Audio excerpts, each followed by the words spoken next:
دیکھیں جب سے کائنات بنی ہے، میں اور آپ پہلے کبھی نہیں آئے تھے اور بعد میں بھی کبھی نہیں آنا. ہر انسان کے پاس ٹوٹل ایک موقع ہے، اس ایک موقع کو ہی دیکھنا ہے اس نے کہ استعمال کرتا ہے. انسان دو چیزوں سے مرکب ہے، ایک جسم ہے اور دوسری اس کی روح ہے. روح اصل چیز ہے جو عالم ارواح سے آئی ہوئی ہے. قل الروح من امر ربی، یہ تیرے رب کا امر ہے، عالم امر کی چیز ہے. روح کا تعلق اس مادی دنیا کے ساتھ نہیں. جسم جو ہے وہ اس مادی دنیا کا بنا ہوا ہے، لہذا اس کی ساری غذائیں بھی مادی ہیں. جسم کے اپنے تقاضے ہیں، اپنے لوازمات ہیں، اپنی ضروریات ہیں، اور روح کے اپنے تقاضے ہیں، اپنے لوازمات ہیں اور اپنی ضروریات. اور اسی طرح جسم کے اپنے مسائل ہیں، اپنی بیماریاں ہیں، اور روح کی اپنی بیماریاں ہیں. دونوں کی الگ الگ ہے. جس طرح جسم بیمار ہو جاتا ہے نا، پراپر غذا نہ دی جائے یا پراپر کیئر نہ کی جائے، اسی طرح روح کی بھی پراپر کیئر نہ کی جائے تو وہ بھی بیمار ہو جاتی ہے. مگر المیہ یہ ہے کہ روح چونکہ نظر نہیں آتی ہے، جسم سامنے دکھائی دیتا ہے اور اس کے تقاضے بھی فوراً ہمیں محسوس ہوتے ہیں. لہذا جیسے ہی جسم کو کوئی بیماری ہوتی ہے، کوئی تقاضا پیدا ہوتا ہے بھوک پیاس کا، فوری طور پر ہمیں پتہ چل جاتا ہے. لیکن روح بیچاری چھپی ہوئی ہے، پوشیدہ ہے، سو اس کے تقاضے بھی عام طور پر پوشیدہ ہوتے ہیں. اس کی بیماریاں بھی ایسی ہوتی ہیں جو ہمیں بالعموم پتہ نہیں چلتا. نتیجہ یہ نکلتا ہے کہ جسم کو ذرا سی کوئی بیماری لاحق ہو تو ہم فوری طور پر ڈاکٹر کی طرف، حکیم کی طرف، طبیب کی طرف بھاگتے ہیں کہ کسی طرح سے ہمارا جسم صحت مند ہو جائے. لیکن روح بیچاری پتہ نہیں کتنی بیماریوں کا شکار ہو کر بعض اوقات کرلا رہی ہوتی ہے، کرا رہی ہوتی ہے. لیکن بانسری کی اس آواز کو کون سنے؟ مولانا روم نے اور دیگر کئی صوفیاء نے روح کو بانسری سے تشبیہ دی ہے. کہتے ہیں بانسری کی اس آواز کو سنو کہ یہ بیچاری اپنی جدائی کے نغموں کو سنا رہی ہے، دکھڑوں کو سنا رہی ہے. اس عالم پردیس کے اندر ہے نا روح، جسم کے پنجرے کے اندر قید ہے، تو لہٰذا اس کے تقاضوں کا عام طور پر پتہ نہیں چلتا اور وہ بیماریاں ہمارے ساتھ ہی ساتھ چلتی رہتی ہیں اور بعض اوقات قبر کے اندر بھی ساتھ جاتی ہیں. وہاں جا کر ہمیں پتہ چلتا ہے کہ ہم کون کون سے روگ اور کون کون سی بیماریاں اپنی روح کے ساتھ لے کر یہاں آ گئے ہیں. مگر وہاں جا کر مداوے کا، اس کی تلافی کا موقع ہمارے پاس نہیں ہوتا ہے. امام غزالی رحمۃ اللہ علیہ فرماتے ہیں کہ اے عزیز، جسم کی بیماریوں کو تو بڑا سنجیدہ لیتا ہے، حالانکہ جسم سے کہیں زیادہ سنجیدہ لیے جانے کے قابل روح کی بیماریاں. وہ کہتے ہیں جسم اگر بیمار ہوگا میکسیمم اس کا کیا نتیجہ نکل آئے گا؟ یہی نہ کہ تو قبر تک چلا جائے گا، موت آ جائے گی. کہتے ہیں یہ تو کوئی اتنی بری بات نہیں ہے. ہاں یہ مطلب نہیں ہے کہ جسم کا بندہ علاج نہ کرے، لیکن وہ کہتے ہیں روح کی بیماری جو ہے نا، جسم کی بیماری زیادہ سے زیادہ تمہیں قبر تک پہنچا سکتی ہے، مگر روح کی بیماری تمہیں خدا نہ خاصہ جہنم تک لے جانے کا باعث بن سکتی ہے. اس لیے وہ کیمیاء سعادت کے اندر، وہ احیاء العلوم کے اندر اور اپنی دیگر کتابوں کے اندر جگہ جگہ پر اس بات پر زور دیتے ہیں کہ جتنی توجہ و فکر آپ کو جسمانی بیماریوں کی ہوتی ہے، اس سے کہیں زیادہ توجہ و فکر آپ کو روحانی بیماریوں کی ہونی چاہیے. چنانچہ اللہ تعالیٰ نے زندگی کی صورت میں جو خوبصورت موقع ہمیں فراہم کیا ہے، اس موقع کا مطلب کیا ہے، اس کا مقصد کیا ہے؟ کہ یہاں رہ کر ہم اپنی پرسنالٹی کو ڈیولپ کریں، تعمیر کریں. اس کے علاوہ باقی جو کچھ بھی ہے، کھانا پینا، رکھنا ٹکنا، کمانا رہنا، مکان بنانا، گاڑیاں لینا، دیگر بزنس امپائر کھڑی کرنا وغیرہ وغیرہ، ان میں سے کوئی شے بھی زندگی کا مقصد نہیں ہے. وہ سارے کے سارے لوازمات ہیں، تقاضے ہیں، جو جتنے زیادہ موجود ہوں گے تو زندگی اتنی آسان ہو جائے گی. لیکن مقصد زندگی کا ایک ہی ہے کہ یہاں رہ کر بندہ اپنی پرسنالٹی کو ڈیولپ کرے. اب پرسنالٹی کو ڈیولپ کرنے کا مطلب کیا ہے، مفہوم کیا ہے، آئیے ذرا اس کو سمجھتے ہیں آگے بڑھتے ہوئے. قرآن مجید کی جن دو آیات کو میں نے آغاز میں تلاوت کیا، فرمایا قد افلح من زکاہا وقد خاب من دساہا. یقیناً بے شک فلاح پا گیا، کامیاب ہو گیا دنیا اور آخرت میں دونوں جگہوں پر. یہ فلاح کا لفظ عربی زبان کے اندر بڑا کمپریہنسو اور جامع لفظ ہے. فلاح کا لفظ یہ کوئی کسی چھوٹی موٹی کامیابی میں نہیں بولا جاتا. یہ دنیا، مفسرین محدثین کہتے ہیں کہ اس لفظ کے اندر دنیا اور آخرت دونوں جگہوں کی کامیابیاں اور صحیح ساتھ ہیں وہ سمائی ہوئی ہیں. یعنی فلاح کا لفظ جب بولا جائے گا تو اس کا مطلب ایک کمپریہنسو کامیابی ہوگا، جو کوئی چھوٹی موٹی لمیٹڈ سی کسی خاص معاملے میں نہ ہو، بلکہ ہر معاملے کے اندر انسان کو ایک سعادت ملے، کامیابی ملے، اور ایسی کامیابی ملے کہ جس کے بعد کوئی ناکامی نہ ہو۔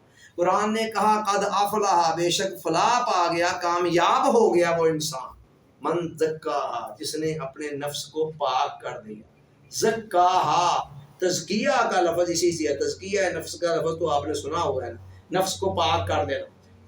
تزکیہ کا مطلب ہے کسی بھی چیز کے اندر جو علائشیں ہیں، جو نجاستیں ہیں، غلاستیں ہیں، غیر ضروری فالتو ردی نکمی نکارہ چیزیں ہیں، ایلیمنٹس ہیں، اجزاء ہیں، ان سے اس کو پاک کر کے اس کو پیوریفائی کر دیا جائے، اصلی حالت میں لائے۔ اور یہ لفظ کئی جگہوں میں بولا جاتا ہے، زکوٰۃ کا لفظ بھی اسی سے بنا ہوا ہے۔ زکوٰۃ کا مطلب کیا ہے؟ اس کو زکوٰۃ کیوں کہتے ہیں؟ کہ جب آپ اپنے مال میں سے زکوٰۃ ادا کر دیتے ہیں تو اس کے نتیجے میں آپ کا بقیہ مال پاک ہو جاتا ہے۔ چنانچہ قرآن نے کہا کہ یقیناً کامیاب ہو گیا، فلاح پا گیا جس نے اپنے نفس کو پاک کر دیا، اور ناکام وقد خواب من دساہا، ناکام ہو گیا، نامراد ہو گیا وہ بندہ جس نے اپنے نفس کو گناہوں کی نجاستوں میں، آلودگیوں کے اندر گم کر دیا۔ تو قرآن مجید کے نزدیک کامیابی اور ناکامی کا یہ معیار ہے، اور یہ ہے وہ کام جس کے لیے ہمیں یہاں پر بھیجا گیا ہے کہ ہم اپنے نفس کو ہر قسم کی علائشوں سے، غلاستوں سے، پلیدیوں سے اور غیر ضروری چیزوں سے، ناپسندیدہ اوصاف سے پاک صاف کریں۔ جتنا زیادہ یہ کام ہم کر لیں گے اتنا ہی زیادہ جنت کی حسین و جمیل فضاؤں کے اندر بسنے کے ہم قابل ہوتے چلے جائیں گے۔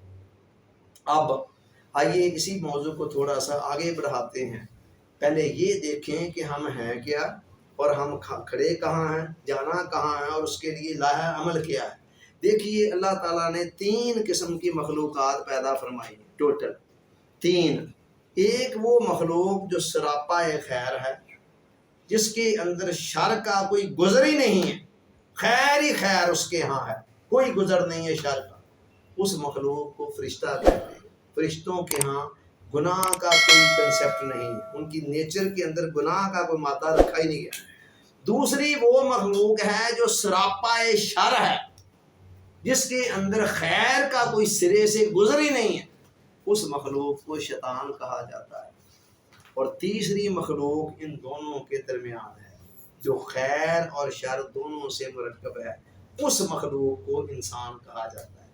فَأَلْهَمَهَا فُجُورَهَا وَتَقْوَاهَا، فرمایا اسی انسان کے اندر ہم نے الہام کر رکھا ہے، فسق و فجور کا مادہ بھی اور تقویٰ کا مادہ بھی، ساتھ عقل دی، ضمیر دی دیا، اور اس کے بعد پھر شریعت کے احکام دیے، یہ پرکھنے کے لیے کہ صحیح کیا ہے، غلط کیا ہے، جائز کیا ہے، ناجائز کیا ہے، رائٹ کیا ہے، رانگ کیا ہے، وغیرہ وغیرہ۔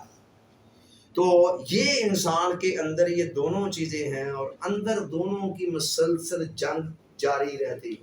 اور یاد رکھیں، آپ باہر کی چھوٹی چھوٹی لڑائیاں جنگیں لڑتے رہتے ہیں۔ واصف صاحب کہتے ہیں جن لوگوں نے بارڈر پر بڑی جنگ لڑنی ہو وہ گلی کی لڑائی نہیں لڑا کرتے۔ سب سے بڑی جنگ اس کائنات کے اندر وہ ہے جو ہر وقت ہمارے اندر چل رہی ہے، ٹھیک ہے۔ اصل جنگ یہ ہے کس نے اس کو جیت لیا نا، بقول ابو علی صوفی برکت علی صاحب رحمۃ اللہ علیہ کے، کہ جنگ جب جیت لی جاتی ہے تو پھر عید ہو جاتی ہے۔ اس کے بعد پھر انسان کا ہر دن ہی یوم عید ہوتا ہے، اور اس کی ہر رات ہی شب عید ہوتی ہے، جب جنگ جیت لی جاتی ہے۔ مزے ہی مزے ہیں، ٹھاڑ ہی ٹھاڑ ہے زندگی۔ چھوٹی چھوٹی لڑائیاں باہر کی لڑنے کے اندر ہی ہم اتنے مشغول ہوتے ہیں کہ ہمیں پتہ ہی نہیں ہے کہ ہمارے اپنے اندر کیا جنگ چل رہی ہے اور اپنے اندر کیا لڑائی چل رہی ہے۔ تو اس جنگ کو اصل میں جیتنا ہے۔ تو بتایا آپ کو کہ یہ دونوں مادے ہمارے اندر موجود ہیں، خیر کا بھی اور بدی کا بھی، نیکی کا بھی، بدی کا بھی، خیر کا بھی، شر کا بھی، رائٹ رانگ دونوں چیزیں ہمارے اندر موجود ہیں۔ اب ہوتا کیا ہے، اس حوالے سے ہم سے تقاضا کیا ہے کہ خیر کو شر کے اوپر غالب کر دیا جائے۔ خیر کے تقاضے ہمارے باطن کی دنیا کے اندر شر پر ایسے غالب آ جائیں کہ وہ ہمیں ڈی ٹریک نہ کر سکے، پٹری سے اتار نہ سکے۔ یہ نہ ہو ذرا سا ایک خیال آئے اور ہمارے من کی دنیا کے اندر ایک آگ لگا دے، اور وہ چنگاری آگے بڑھ کر ہماری زندگی کے طور طریقوں کو، ہماری شخصیت کے اعمال و افعال کو چینج کر کے رکھ دے۔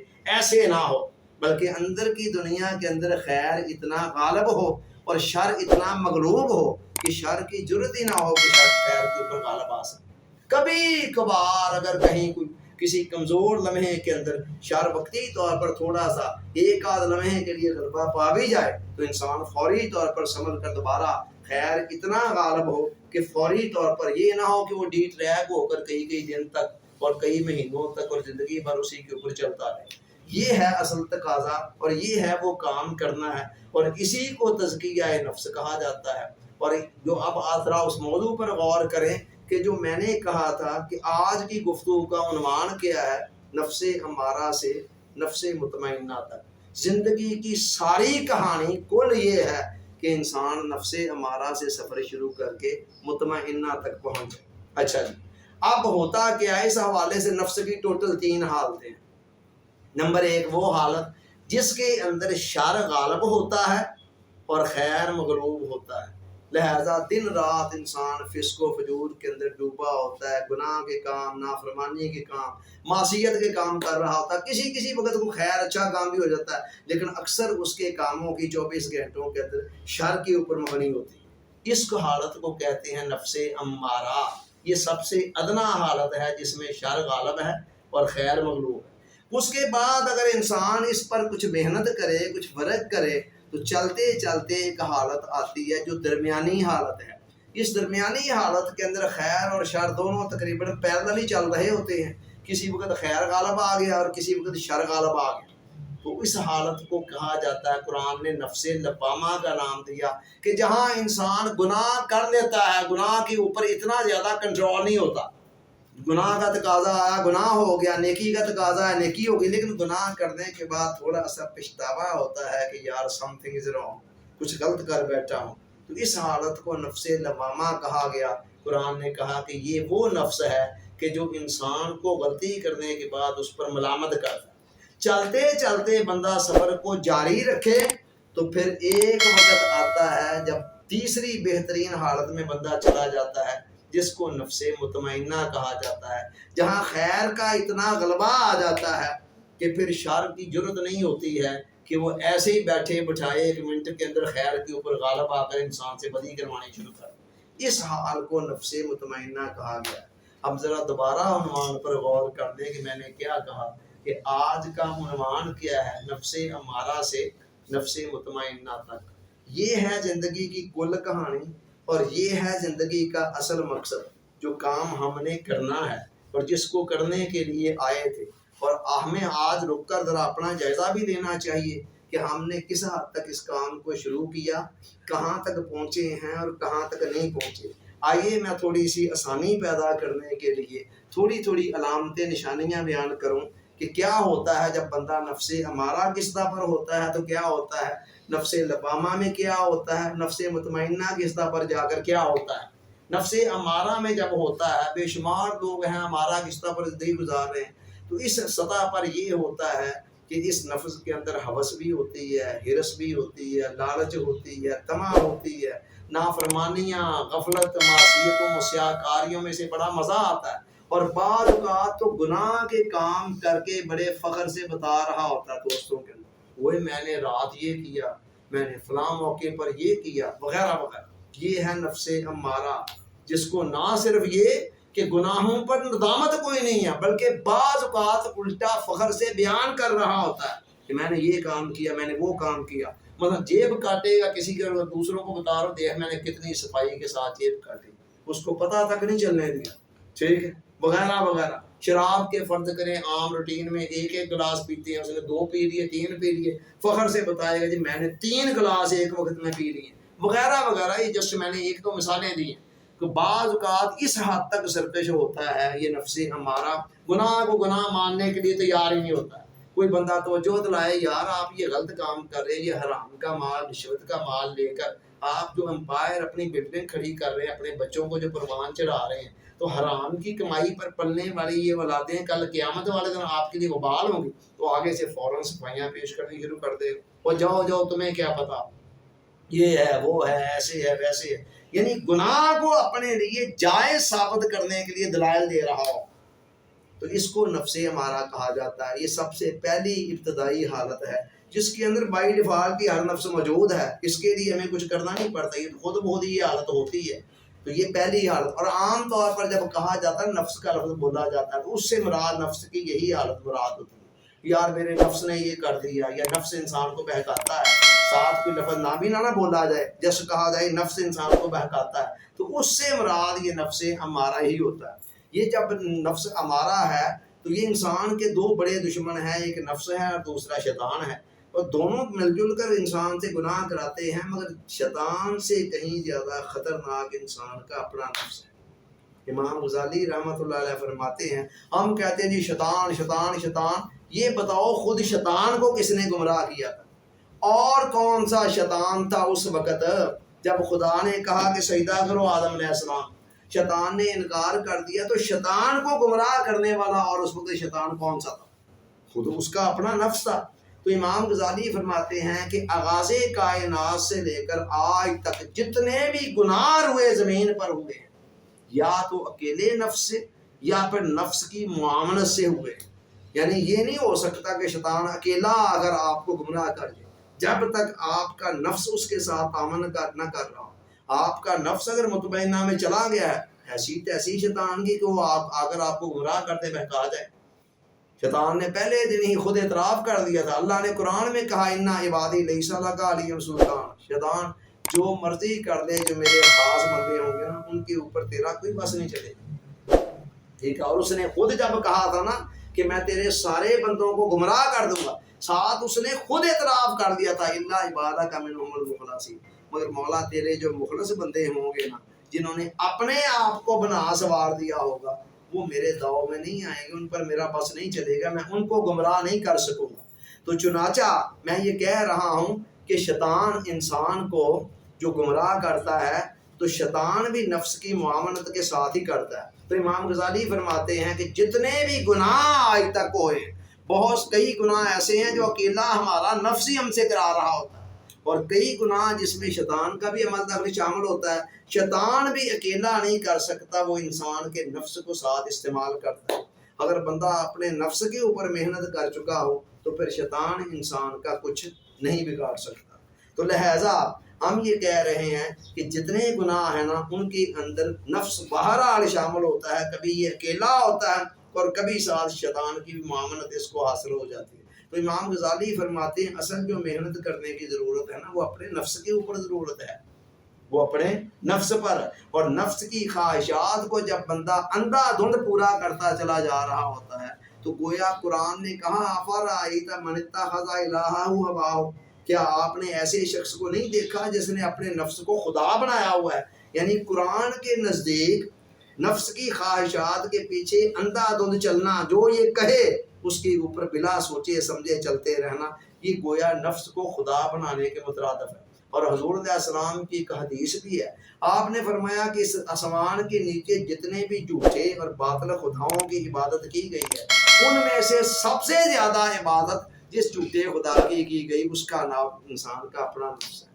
اولیاء نے صوفیاء نے کہا کہ اس کائنات کے اندر انسان کے سب سے بڑا دشمن اس کا اپنا نفس ہے، اس سے بڑا دشمن اور کوئی نہیں۔ ہم باہر کی دشمنیاں پالتے پھر رہے ہیں اور دشمن ہمارے گھر کے اندر بیٹھا ہوا ہے تو ہمیں اس کا اندازہ نہیں ہے۔ تو یہ نفس ہمارا صوفیاء نے، اولیاء نے، عرفاء نے، ایون ایک حدیث مبارکہ کے اندر بھی آتا ہے جس کا مفہوم یہ ہے کہ بندے تیرا سب سے بڑا دشمن تیرے اپنے پہلو کے اندر بیٹھا ہوا ہے، وہ تیرا نفس ہے، وہ تجھ سے گناہ کرواتا ہے اور ان کے نتیجے میں پھر تجھے مخلوق کے اندر ذلیل و رسوا بھی کرواتا ہے اور کئی قسم کی مصیبتوں پریشانیوں کے اندر مبتلا بھی کرتا ہے۔ قرآن نے نہیں کہا وما اصابکم من مصیبت فبما کسبت ایدیکم، کہ جو مصیبت دکھ تکلیف بیماری تمہیں پہنچتی ہے وہ تمہارے اپنے گناہوں کا نتیجہ ہوتی ہے۔ چنانچہ تو یہ ایسا دشمن ہے کہ جو اندر بیٹھا ہوا ہے، اور اولیاء نے صوفیاء نے کہا کہ سب سے خطرناک ہے یہ، اس وجہ سے کہ نمبر ایک تو یہ گھر کا دشمن ہے، میرے اندر ہی بیٹھا ہوا ہے، باہر سے کوئی دشمن آئے گا میرے اوپر حملہ آور ہونے تو مجھے پتا چل جائے گا وہ دشمن آ رہا ہے، ممکن ہے میں کوئی نہ کوئی اس سے بچاؤ کے لیے کوئی تدبیر کروں، یہ چونکہ اندر ہے تو اس بنا اگر پتہ بھی نہیں چلتا۔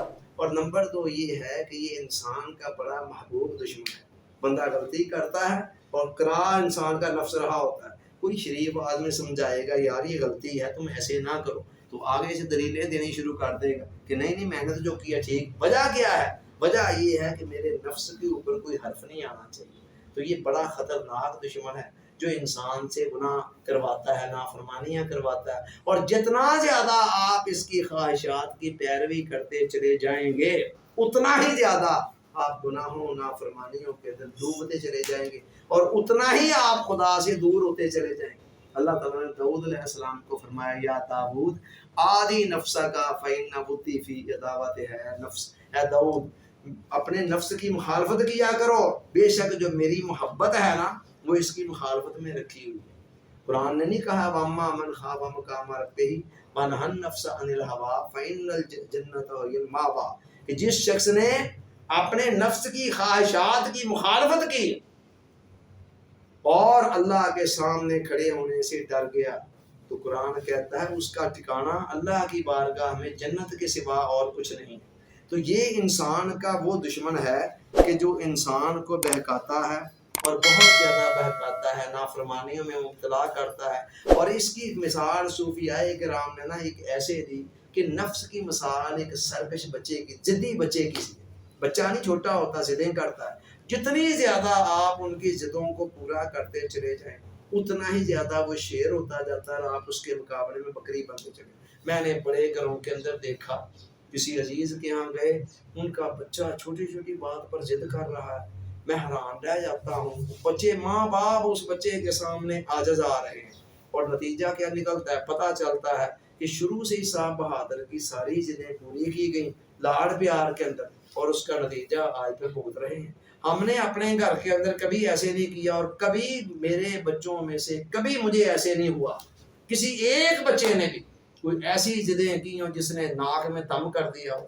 ٹھیک ہے کبھی جائز خواہشیں پوری بھی کرتے ہیں اور کئیوں سے منع بھی کر دیتے ہیں، تو بچوں کو پہلے دن سے ہی پتہ ہوتا ہے کہ ہماری بعض خواہشات پوری ہو سکتی ہیں اور بعض پوری نہیں ہوں گی، لہذا جب جہاں پر جس موقع پر کہہ دیا کہ نو یہ نہیں ہوگا تو بچے پھر وہاں پر چپ کر گئے۔ تو لیکن میں نے دیکھا ہے کہ جن کے لوگوں کے ہاں بچوں کی خواہشات کو لاڑ میں پیار میں ان کی دلجوئی کے لیے پورا کیا جاتا ہے اندھا دھند، وہاں پر بچوں کا لاشعور اس بات کو ایڈمٹ کر لیتا ہے کہ ہماری ہر خواہش پوری ہونی چاہیے، اٹس آور رائٹ۔ نتیجہ کیا نکلتا ہے؟ بعد میں پھر وہی والدین بچوں کے سامنے بکری بنے ہوتے ہیں اور بچے شیر بن کر ان کے اوپر سواری کر رہے ہوتے ہیں۔ یہی حال نفس کا ہے۔ پہلی مثال صوفیاء نے دی کہ یہ دودھ پیتے بچے کی طرح ہے، اسے گناہوں کی لت پڑی ہوئی ہے۔ جیسے چھوٹے بچے کو دودھ پینے کی پڑی ہوتی ہے، 2 سال بعد دودھ چھڑانا کتنا مشکل مرحلہ ہوتا ہے، یہ وہ والدین ہی جانتے ہیں جنہوں نے اولادوں کو پالا ہے۔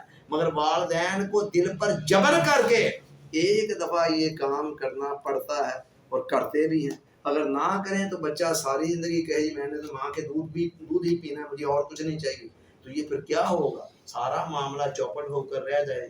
تو والدین جس طرح وہاں جبر کرتے ہیں نا، اور صرف ایک دفعہ جب جبر کر کے چھڑا دیتے ہیں اور مہینہ 15 دن اس کا رونا بھی گوارا کر لیتے ہیں، تو پھر وہ وقت بھی آتا ہے کہ اسی بچے کو کہیں ہیں جب جوان ہو کر اور لذتیں اس کے سامنے آ جاتی ہیں، چکھ لیتا اور مزے، پھر اسے کہیں ہیں کہ اب ماں کا دودھ پئیں، آپ کبھی بھی نہیں کہے گا جی میں نے نہیں پینا ہے۔ یہی معاملہ انسان کے نفس کا ہے، گناہوں کے اندر اس کو مزہ آتا ہے، اس نے اس کے علاوہ کوئی اور مزے دیکھے ہی نہیں ہیں۔ لیکن اگر ایک دفعہ تھوڑا سا جبر کر کے اس کو وہاں سے باہر نکال کر کوئی اور اعلیٰ درجوں کے مزوں سے آشنا کر دیا جائے، وہ مزے جن کی طرف اشارہ کرتے ہوئے علامہ اقبال نے فرمایا تھا کہ 2 عالم سے کرتی ہے بے گانہ دل کو، عجب چیز ہے لذت آشنائی، ان مزوں سے اگر آشنا کر دیا جائے تو پھر اس کے بعد پلٹ کر ان مزوں کی طرف دیکھے گا بھی نہیں، ورنہ پھر پورے کرتے چلے جائیں، ایک خواہش اس کی پوری کریں گے، ابھی وہ پوری نہیں ہوگی دوسری تیار کھڑی ہوگی۔ یہ بھی ایک المیہ ہے، کیا کیا جائے، خواہشات ختم ہونے میں آتی ہی نہیں ہیں۔ تو دیکھیں نفس کی خواہشات 2 طرح کی ہوتی ہے، ذرا غور سے سن لیجیے، ایک ہے حقوق نفس اور دوسری ہے حظوظ نفس۔ ایک حقوق نفس ہیں اور دوسری حظوظ نفس ہیں۔ حقوق حق کی جمع ہے، حظوظ حظ کی جمع ہے۔ حقوق کا مطلب ہے کہ نفس کو زندہ رہنے کے لیے، صحت مند رہنے کے لیے فنڈامنٹل جو اس کی تقاضے ہیں، نیسیسٹیز ہیں، بنیادی ضروریات، ان کو پورا کرنا یہ نفس کے حقوق ہیں. شریعت ان کو پورا کرنے پر کوئی پابندی نہیں لگاتی ہے. کھانے پینے رہنے سہنے پہننے کے لیے جو اس کی ضروریات ہیں کہتی ان کو پورا کرو. ان کو پورا کرنا بھی اللہ کی رضا کے لیے کرو تو عین عبادت ہوگا. لیکن وہ جو حظوظ ہیں نا، حظ کی جمع حظ کہتے ہیں مزے کو، لذت کو. جو مزے ہیں جتنا زیادہ آپ ان کی کوئی حد ہی نہیں ہے. آج آپ نے گاڑی لی ہے 40 لاکھ والی، 40 کے بعد یہ کہے گا جی مجھے 60 لاکھ والی بھی چاہیے، 60 کے بعد کہے گا جی مجھے کروڑ والی بھی چاہیے، کروڑ کے بعد کہے گا جی مجھے 2 کروڑ والی بھی چاہیے، 2 کے بعد کہے گا مجھے 4 کروڑ والی بھی چاہیے. کہاں تک اس کو آپ پورا کرنا لگیں گے؟ تو لہٰذا حضور کی کوئی حد ہی نہیں. یہ جو مجاہدہ ہے، قرآن نے کہا والذین جاہدوا فینا لنہدینہم سبلنا، کہ جو ہماری راہ میں مجاہدہ کرتے ہیں، جد و جہد کرتے ہیں، اسٹرگل کرتے ہیں نفس کی خواہشات کے خلاف، ہم ان کے لیے اپنے ایک نہیں کئی راستے کھول دیتے ہیں. اس سے مراد نفس کے ان حظوظ کو کم کرنا ہے، حظوظ کو. اچھا لوگ بعض کہتے ہیں کہ نفس کو جی مار دیا جائے، مار دیا جائے.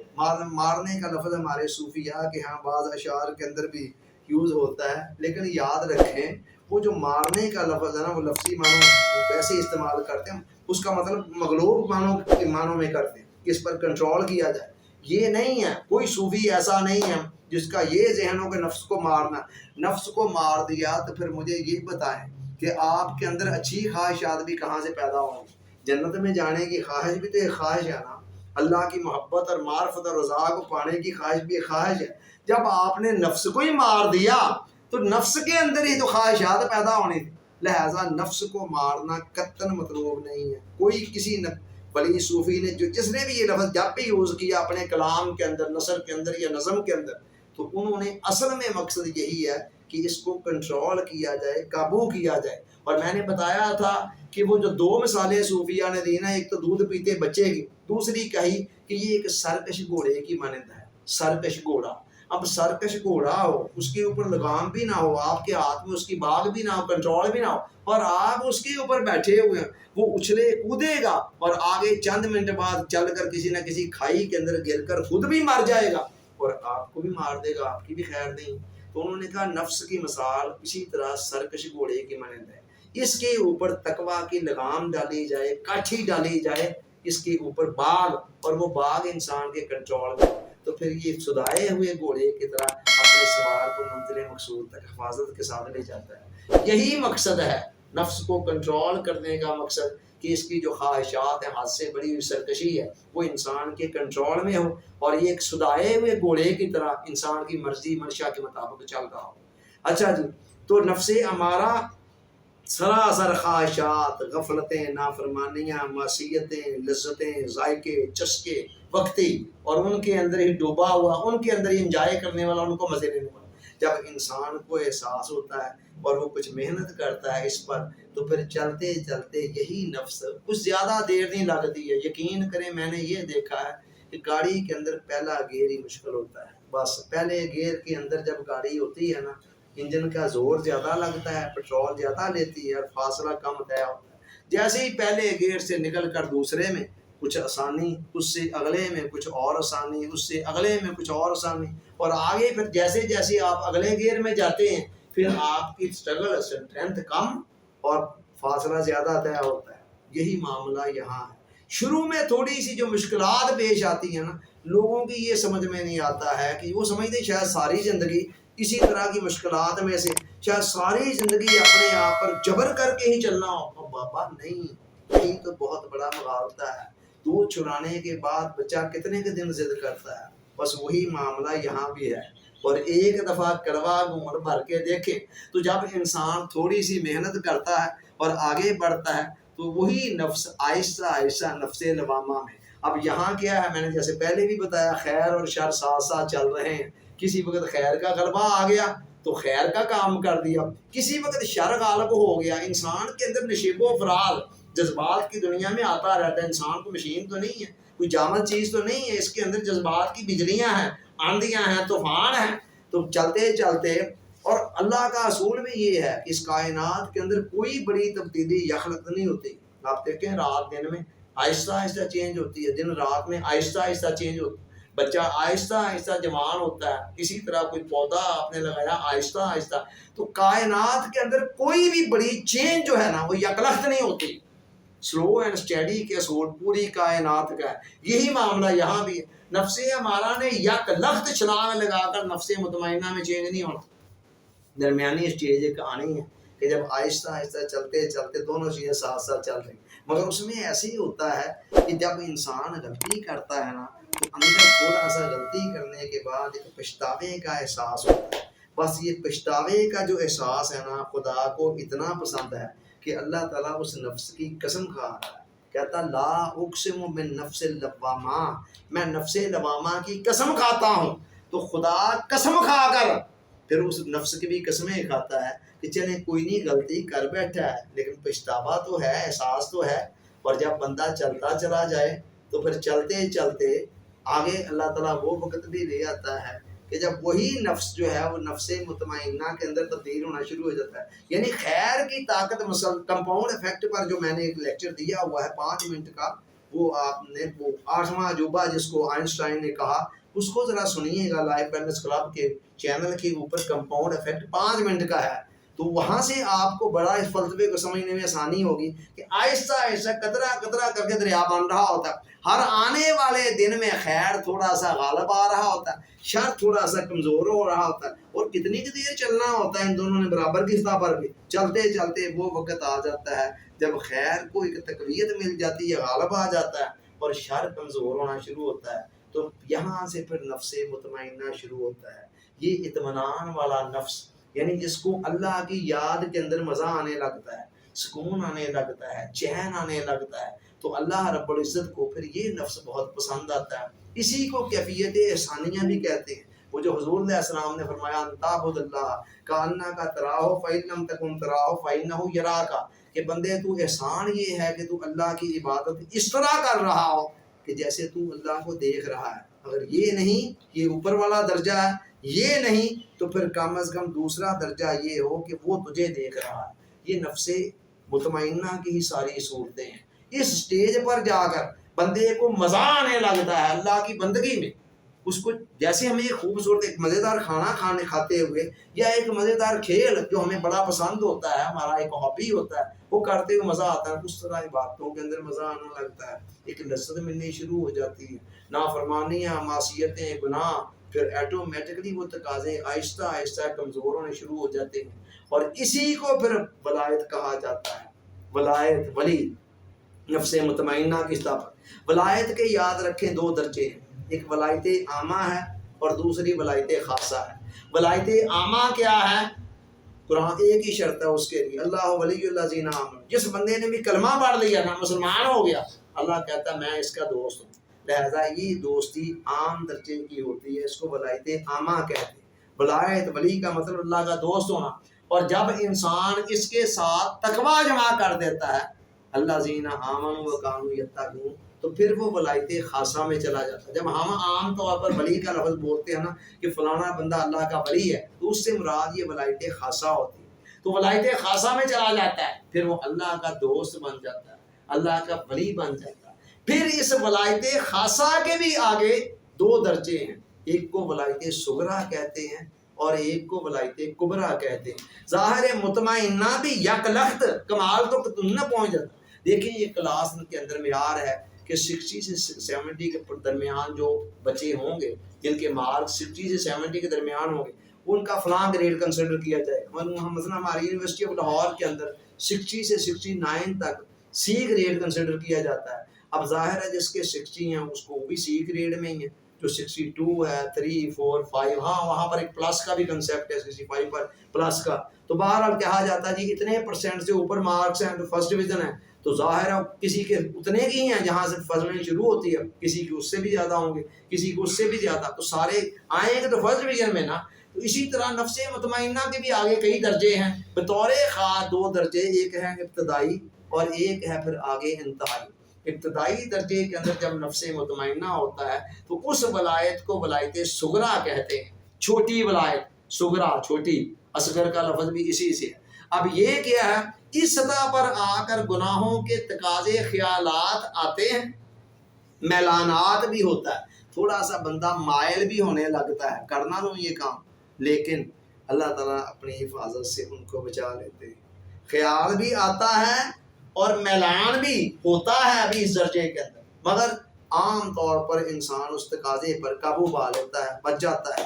اور یہی چلتے چلتے یہ ولایت جب ولایت کبریٰ میں چینج ہوتی ہے، اگلے درجے کے اندر جاتی ہے، وہاں آ کر پھر خیالات کبھی کبھار آ جاتے ہیں، لیکن میلان تقریباً ختم ہو جاتا ہے، پھر بندہ تقریباً اللہ کی حفاظت میں ہوتا ہے، اور اللہ تعالیٰ پھر وہ خیالات آتے جاتے وہ خیالات بھی اتنے زیادہ نہیں پھراتے، کبھی کبھار کو آوارہ خیال بھولا بسرا آ بھی جائے تو ایسے ہی آتا ہے اور ایسے ہی گزر جاتا ہے، اللہ کی بندہ حفاظت میں آ جاتا ہے۔ اور یہیں پر رک کر ولایت اور نبوت کا فرق بھی سمجھ لیں، نبوت اور ولایت میں کیا فرق ہے۔ ایک تو یہ ہے نا کہ نبوت وہبی ہوتی ہے اور ولایت کسبی ہوتی ہے۔ نبوت اللہ کی عطا ہے، کبھی کوئی شخص اپنی محنت سے نبوت کو نہیں پا سکتا، لیکن ولایت کسبی ہے کہ جو بھی بندہ محنت کرے، جیسے ہر بیج کے اندر پورا درخت بننے کی صلاحیت موجود ہوتی ہے، مگر ہر بیج پورا درخت بنتا نہیں، بنتا وہ ہے جو پراپر طریقے سے جس پر محنت کی جاتی ہے۔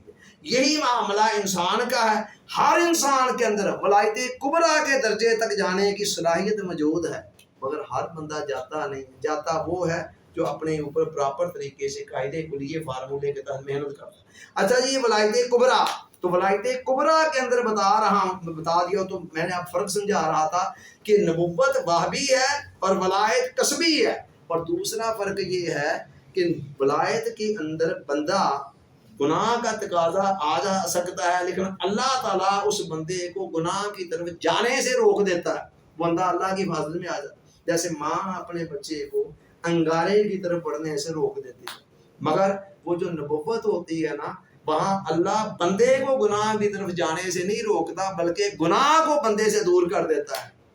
یہ فرق ہے۔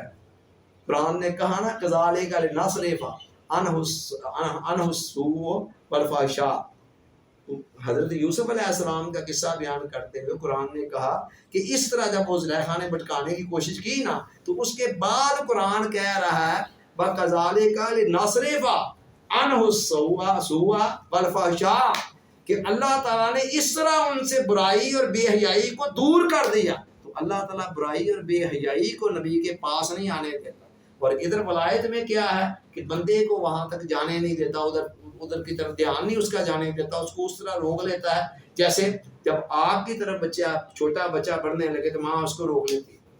بہرحال اچھا، ہم یہ کہہ رہے تھے کہ جب انسان اس نفس مطمئنہ کے درجے میں چلا جاتا ہے نا، تو پھر مزے ہی مزے ہیں، اس کے بعد پھر وہ ولایت اللہ کا ولی ہوتا ہے اور اللہ کی حفاظت میں ہوتا ہے۔ اب علامت کیا ہے، پتہ کیسے چلے گا کہ ہم اس ولایت کی طرف بڑھ رہے ہیں، چلے گئے ہیں، وہاں نہیں چلے گئے؟ اب کیا علامت کیا ہے؟ 3 علامتیں بطور خاص یاد رکھیں، ولایت کے ملنے کے بعد اور پہلے کا فرق اچھی طرح سے سمجھ لیں۔ پہلی علامت کیا ہوگی؟ اشکالات ختم ہو جائیں گے۔ اشکالات کیا ہوتے ہیں؟ یہ جو ذہن کے اندر تردد ہیں، الجھنے ہیں، یار پتہ نہیں اے صحیح ہے کہ اور صحیح ہے، اور فلانا ہے جو کہن دے، ٹمکانا ہے جو کہن دے، یہ جو شکوک و شبہات ہیں نا، تردد ہیں، یہ تردد ختم ہو جاتے ہیں، انسان کو شرح صدر حاصل ہو جاتا ہے، کلیئرٹی آ جاتی ہے کنسیپٹس کے اندر، کنسیپچول کلیئرٹی آ جاتی ہے، اور یہ بہت بڑی نعمت ہے۔ اس کا مطلب یہ ہے کہ علم کے زاویے آپ کے درست ہو، اور علم کے زاویوں کا درست ہو جانا بڑی بات۔ پھر سارا زمانہ اگر آپ کو گمراہ کرتا رہے، دلائل دیتا رہے، آج تو یہ ہے نا، نیٹ پر کسی ایک کو سنا ادھر مائل ہو گئے، دوسرے کو سنا یہ بھی غلط صحیح کہہ رہے ہیں، ادھر مائل ہو گئے، پھر سمجھ نہیں آ رہی ہوتی ہے کہ یہ صحیح ہے یا وہ صحیح ہے۔ لیکن جب انسان ولایت کے درجے میں چلا جاتا ہے تو کنسیپچول کلیئرٹی آ جاتی ہے، یہ پہلا کام ہوگا آپ کے اندر سے تردد۔ حضور اپنا قرآن نے نہیں کہا ان تتقوا اللہ یجعل لکم فرقانا، اگر تم اللہ کا تقوی اختیار کرو گے تو اللہ تعالیٰ تمہیں فرقان عطا کر دے گا۔ فرقان کیا ہے؟ ایک نور ہے، ایک روشنی ہے جو بندے کے اندر آتی ہے، اور روشنی کے اندر آپ کو پتا ہر چیز واضح اپنے اپنے مقام پر نظر آ جاتی ہے۔ پہلا ہی علامت یہ ہوگی، اور دوسری علامت مکروہات شریعہ مکروہات طبیعہ بن جائے۔ جن چیزوں کو شریعت نے ناپسند کیا ہے ان کو آپ کی طبیعت بھی ناپسند کرنا شروع کر دے۔ کیسی مزے کی زندگی ہے، کہ خدا نے شریعت نے جھوٹ بولنے کو ناپسند کیا تو میری طبیعت بھی جھوٹ بولنے سے کراہت کرنے لگے. اب بتائیں مجھے جھوٹ بولنے سے روکنے کے لیے اپنے آپ کو کچھ کرنا پڑے گا. شریعت نے غیبت کو حرام کہا, منع کیا, میری طبیعت کے اندر بھی مجھے ابکائی آنے لگے جب میں غیبت کرنے لگوں. بتائیے اس سٹیج پر کون سا زور لگنا ہے؟ اور 5ویں گیئر میں بھی گاڑی کا کچھ نہ کچھ زور لگ رہا ہوتا ہے, لیکن یہاں کون سا زور اب لگنا ہے؟ کوئی بھی نہیں. جب آپ کی اپنی طبیعت ہی ان چیزوں کو ناپسند کرنا شروع کر. اس کو ایک مثال کے ذریعے سمجھے. بعض لوگوں کو نیچرلی سگریٹ کوئی پیے نا دھواں گاڑی میں آ کر دوسرا او یار بند کر دیں یار میرے سے صبر نہیں ہوتا, مجھے برداشت نہیں ہوتا, یا کسی کمرے کے اندر آپ لوگ بیٹھے ہوں کہ نفرت ہوتی ہے. بعض ایسے بھی ہیں جن سے سگریٹ پیے بغیر رہا نہیں جا سکتا. اب یہ فرق کیا ہے؟ فرق یہی ہے کہ ان کی طبیعت ہی اتنی پاکیزہ ہے, لطافت والی ہے, اس کو پسند ہی نہیں کرتی. اور دوسرا کہتا ہے سگریٹ پیے بغیر مجھ سے رہا نہیں جا سکتا, وہ اسی دھوئیں کو اندر بھیج رہا ہے. اسی طرح آپ دیکھیں دنیا کے اندر شراب کتنے لوگ ہیں جو بڑے شوق سے خرید کر پیتے ہیں, لیکن مجھے اور آپ کو مفت کے اندر بھی شراب دی جائے تو ہم کہیں گے جی ہم نے نہیں پی. وجہ کیا ہے؟ ہماری طبیعت کراہت کرتی ہے, نفرت کرتی ہے. تو اب شراب پینے سے یا سور کا گوشت آپ کے سامنے پلیٹ کے اندر روسٹ بروسٹ 12 مسالے 13واں سواد خنزیر کا گوشت آپ کے سامنے لا کر رکھ دیا جائے, مجھے بتا دیں آپ مفت میں بھی کھا لیں گے. اور دنیا کے اندر کتنے لوگ ہیں جو کتنے پیسے خرچ کر کے خنزیر کے گوشت کی پلیٹ خرید کر کھاتے ہیں. تو اب کیا ہے, سور کے خنزیر کے گوشت سے بچنے کے لیے مجھے اور آپ کو کچھ کرنا پڑتا ہے؟ نہیں, کچھ بھی نہیں. ہماری طبیعت ہی کراہت کرتی ہے اس سے. جس طرح یہ 1-2 چیزوں شراب کے معاملے میں خنزیر کے معاملے میں ہم کراہت کرتے ہیں, اسی طرح شریعت کے جتنے دوسرے مکروہات ہیں, ممنوع چیزیں ہیں, وہ بھی انسان کو اسی طرح ناپسندیدہ دکھائی دیں. یہ دوسری علامت ظاہر ہوگی, اور جب یہ دوسری علامت ظاہر ہو گئی تو سمجھ لیجئے کہ آپ کے عمل کے زاویے درست ہو گئے.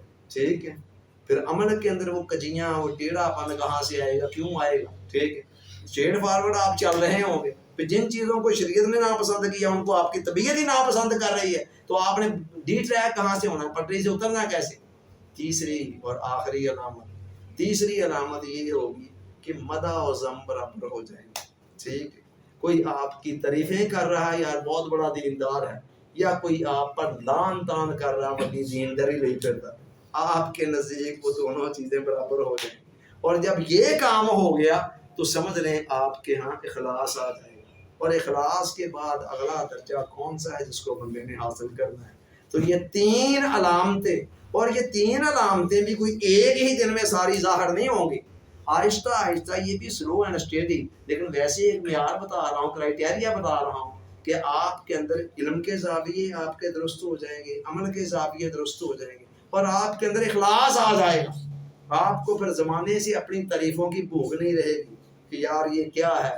فے فقر ہار جدوں ہوندا بارد تدوں اپنا پرایا ایک ہوندا, گاٹا ہوندا وادا وادا ہوندا گاٹا, ایتھے دون سوایا ایک ہوندا, جلوہ یار دا ہر شے نظر آندی, ایتھے کھویا تے پایا ایک ہوندا, اصغر حق دا جتھے مقام ہوندا اوتھے گیا تے آیا ایک ہوندا.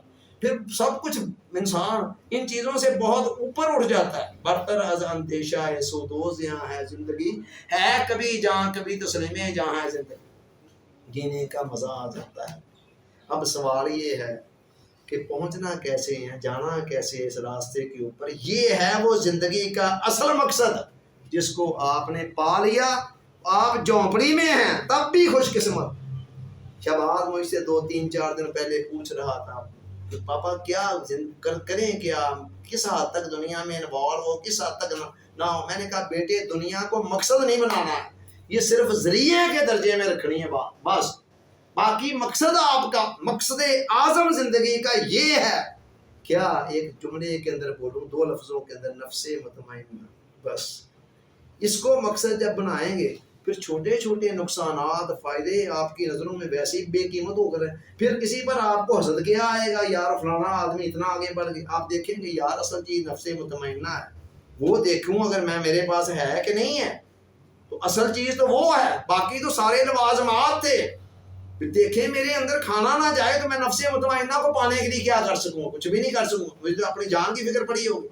تو لہٰذا یہ سارے کے سارے رہائش کا ہونا, خوراک کا ہونا، لباس کا ہونا، دیگر ضروریات کا ہونا، یہ سارے زندگی کے لوازمات ہیں، تقاضے نہیں ہیں۔ اور جو بندہ ہاتھ دھو کر ان کے پیچھے پڑ جائے، ان کو زندگی کا مقصد بنا لے، اس سے بڑا بدقسمت کون ہو سکتا ہے؟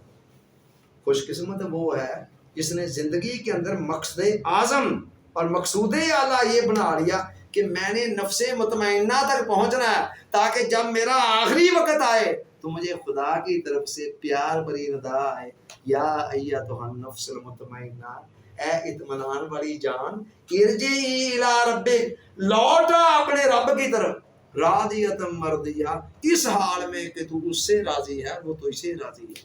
فادخلی فی عبادی، آپ میرے خاص بندوں میں داخل ہو جا، وادخلی جنتی، اور میرے خاص بندوں میں شامل ہو کر میری جنت کی بہاریں تیرا انتظار کر رہی ہیں۔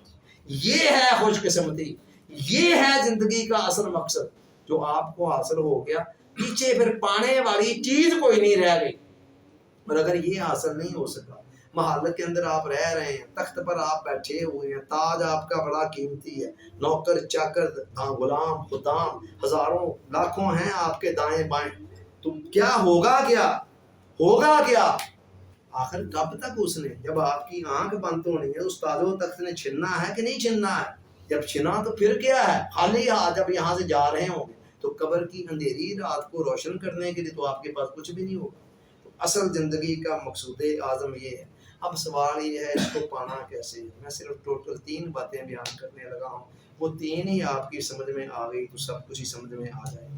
پہلی یہ ہے کہ مقصد کو استحضار، مقصد کا استحضار۔ سمجھ تو گئے ہیں آپ مقصد، میں بتا رہا ہوں جو زندگی کا اصل مقصد کیا ہے، لیکن اس کا استحضار، کسی چیز کو سمجھ جانا ایک مرتبہ اور چیز ہے، اس کا ذہن کے اندر ہر وقت تازہ رہنا۔ استحضار کا مطلب یہ ہے کہ ذہن کو یاد رہے کہ میرا اصل مقصد کیا ہے، اور یہ یاد رہنے کے لیے، رکھنے کے لیے ابتدا میں تھوڑی بہت محنت ہے، چلتے چلتے پھر خود بخود ہی شعور سے اتر کر لاشعور میں اتر جاتا ہے، لیکن ابتدا میں آپ کو کچھ نہ کچھ محنت کرنی پڑے گی مقصد کا استحضار، ورنہ آج آپ سن کر کہیں گے بلے بلے بلے، مہینے بعد آپ کو یاد بھی نہیں ہوگا کیا سنا تھا کیا نہیں سنا۔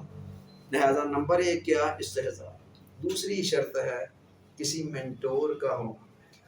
دنیا کے کسی بھی فن کے اندر آگے بڑھنے، سیکھنے، سمجھنے کے لیے عام طور پر، میں عام طور پر بات کر رہا ہوں، خدا کسی کے لیے اس قاعدے سے ایکسیپشن کر دے تو الگ بات ہے، کر دے، بے شمار ایسی مثالیں ہر جگہ پر ہے۔ جب بھی کوئی قانون بیان کیا جاتا ہے تو وہ عمومی طور پر بیان کیا جاتا ہے۔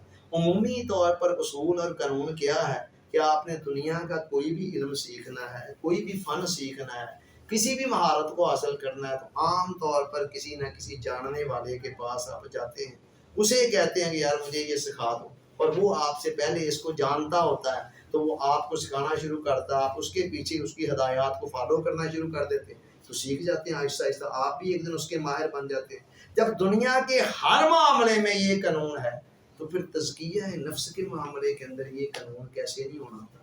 یہ قانون یہاں بھی ہے، بلکہ یہاں تو اور زیادہ ضروری ہے۔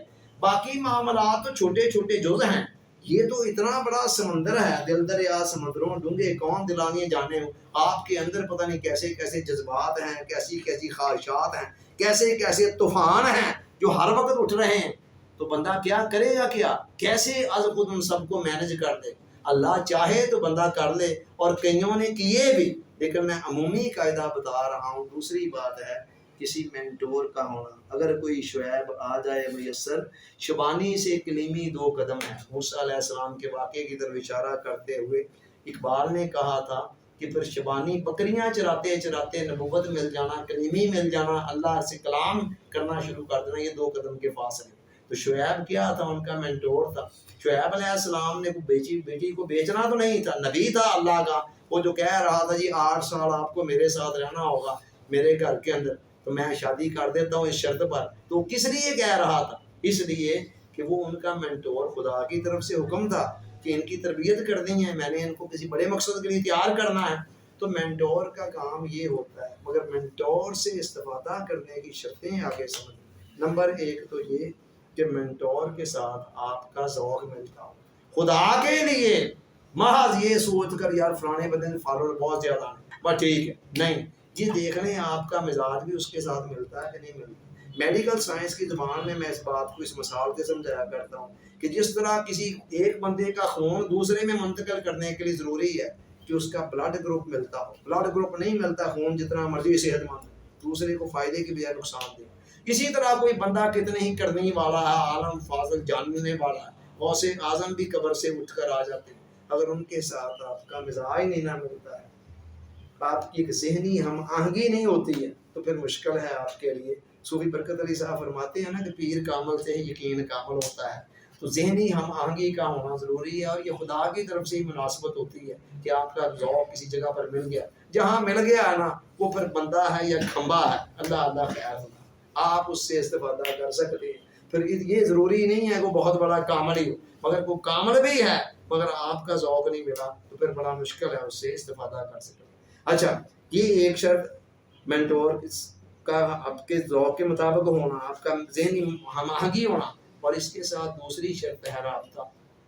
بڑا جناب آپ نے ذوق شوق کے مطابق مینٹور رکھ لی، اگر اس کے ساتھ آپ کا رابطہ ہی کوئی نہیں ہے، مہینے گزر جاتے ہیں، سال گزر جاتے ہیں یا ہفتے گزر جاتے ہیں، آپ کو پتہ ہی نہیں وہ کہاں، اسے نہیں پتہ آپ کہاں، پھر بھی کچھ نہیں. پر ٹھیک ہے، پھر ثواب اور برکتیں ملتی رہیں. جب کبھی ملاقات کر دی آپ نے، محبت اگر دل میں رکھی ہوئی کسی اچھے بندے کی تو وہ غنیمت ہے، مگر بس ٹھیک اس محبت کی برکتیں ملتی چلی جائیں گی، اس رابطے کی کچھ. جب تک آپ کا رابطہ نہیں ہے، چلنے کے لیے رابطہ ضروری ہے. جتنا مرضی کامل استاد آپ پکڑ لیں دنیا کے کسی فن کے معاملے میں، اور وہ اپنے گھر بیٹھا، آپ اپنے گھر بیٹھے ہیں، تو جسٹ آپ نے کہہ دیا جی آپ میرے استاد ہیں، اس نے کہہ دیا جی ہاں جی آپ میرے شاگرد ہیں، اتنے میں مسئلہ حل ہو جائے گا؟ نو.